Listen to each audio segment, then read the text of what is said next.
Hello दोस्तों, कैसे हो आप सभी।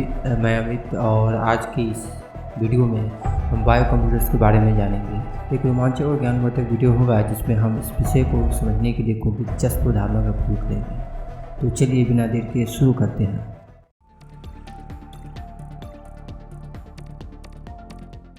दोस्तों, इलेक्ट्रॉनिक्स ने जीवन के सभी क्षेत्रों में प्रवेश किया है और हम अधिकांश दैनिक गतिविधि को पूरा करने के लिए इलेक्ट्रॉनिक्स पर निर्भर करते हैं।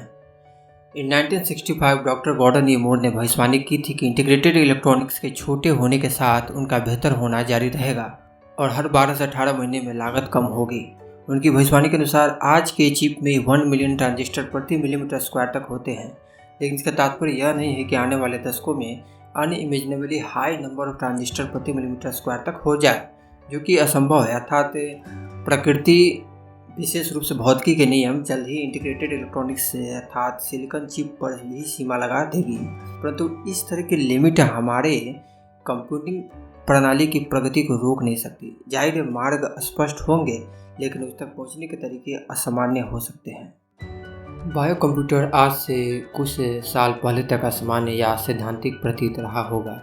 आज कंप्यूटर को सिलिकॉन चिप के बजाय करोड़ों डीऑक्सीराइबोन्यूक्लिक एसिड द्वारा चलाने की कल्पना को साकार कर रहे हैं और हम निश्चित रूप से अपने मार्ग में आगे बढ़ रहे हैं। यहाँ जीव विज्ञान और कंप्यूटर जैसे दो विभिन्न प्रणालियों को एक साथ जोड़कर देखते हैं। डीएनए की बुनियादी समझ इस संदर्भ में काफ़ी महत्वपूर्ण है। डीएनए मॉलिक्यूल के पास विभिन्न ट्रिक्स हैं जो बायोलॉजिकल कंप्यूटिंग के लिए महत्वपूर्ण होंगे। उनमें से एक है प्रोटीन उत्पन्न करने की क्षमता। एक और उपयोगी डीएनए की यह क्षमता है कि वह खुद के सटीक प्रतिलिपि बना सकता है।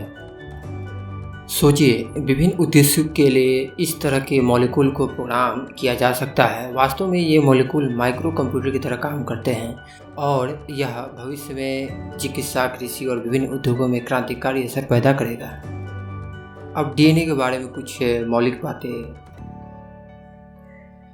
आश्चर्य की बात है, जीवन की सार्थकता एक 20 माइक्रोन लंबे पदार्थ डीएनए में बंद होती है। जैसा कि जानते हैं, डीएनए की संरचना को पहली बार वाटसन और क्रिक ने पहचाना था इन 1953। हालांकि डीएनए के सेल के न्यूक्लियस में होने की जानकारी सबसे पहले स्विस चिकित्सक फ्रिट्ज ने 1868 में दी थी। बहरहाल वाटसन और क्रिक मॉडल के अनुसार डीएनए मॉलिक्यूल दो पॉलीमर श्रृंखलाओं से मिलती है। प्रत्येक श्रृंखला में 4 प्रकार के बेसेज होते हैं, यानी एडेनिल, गुएनिल, थाइमिडिल और सिटिडिल। दोनों श्रृंखलाओं में क्रमबद्धता मजबूत रूप से और पूरक तत्व अर्थात ए हमेशा टी के सामने, टी हमेशा ए के सामने, जी हमेशा सी के सामने और सी हमेशा जी के सामने होता है। ये दो लंबी श्रृंखलाएं डबल हेलिक्स के आकार में होती है। अब बायोलॉजिकल कंप्यूटिंग में डीएनए का उपयोग क्या है। प्रयोगशाला में एक डीएनए मॉलिक्यूल का एक भाग लिया जाता है और इसे इंजीनियर करके एक विशेष प्रोटीन को पुनरुत्पादित किया जा सकता है। वस्तुतः डीएनए ट्रांसक्रिप्शन का अंतिम उत्पाद एक प्रोटीन होता है। कंप्यूटर रजिस्टर्स का उपयोग 1 और 0 के बीच बाइनरी बदलने के लिए करते हैं। माइक्रो ऑर्गेनिज्मों में भी यही रजिस्टर्स और फ्लिप फ्लॉप डीएनए स्तर पर होता है। जैसे आप ऑर्डिनिन, साइटोसिन, ग्वानिन और थायमिन को प्रोटीन संश्लेषण में शामिल होने वाले रजिस्टर्स के रूप में कल्पना कर सकते हैं। यही बायोलॉजिकल कंप्यूटिंग में डीएनए का उपयोग करने की पूरी विचारधारा है। अब बायोलॉजिकल कंप्यूटिंग हमारा अगला कदम है, जिसके कुछ महत्वपूर्ण लाभ हैं जो भविष्य में वास्तविकता की कसौटी पर खरा उतरेगा। बिलियंस ऑफ डेटा को स्टोर करने की क्षमता डीएनए में है और इसे नैनोग्राम में मापा जा सकता है, जबकि सिलिकॉन चिप भंडारण क्षमता के मामले में कहीं नहीं ठहरता। 1 ग्राम डीएनए उसी कदर जानकारी को संग्रहित कर सकता है जितने कि 1 ट्रिलियन ऑडियो सीडी। वहीं सबसे तेज सुपर कंप्यूटर्स 1 सेकंड में लगभग 10⁻12 ऑपरेशंस कर सकते हैं, लेकिन वर्तमान परिणामों में भी डीएनए कंप्यूटिंग के साथ 10⁻14 ऑपरेशन प्रति सेकंड कर सकते हैं, जो 100 गुना ज़्यादा तेज है। यह स्पष्ट है कि वैज्ञानिक और विभिन्न टीमें डीएनए मॉलिक्यूल की विशाल संभावनाओं को प्राप्त करने के लिए काम कर रही है।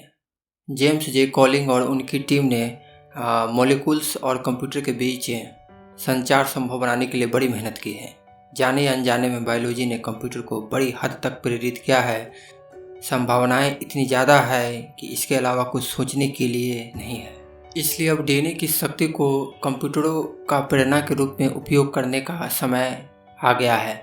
हम महसूस करते हैं कि हम उतने भी करीब नहीं हैं कि अगले कुछ सालों में बायोलॉजिकल कंप्यूटिंग की प्रारंभिक अवधि देखने का समय होगा, जहां सीपीयू को डीएनए से बदल दिया जाएगा। हमें कंप्यूटिंग की एक पूर्णतः अलग तरीके से सोचने की आवश्यकता है, और कौन जानता है कि निकट भविष्य में हम इलेक्ट्रॉनिक वायरस के बजाय वास्तविक वायरस से निपट रहे होंगे।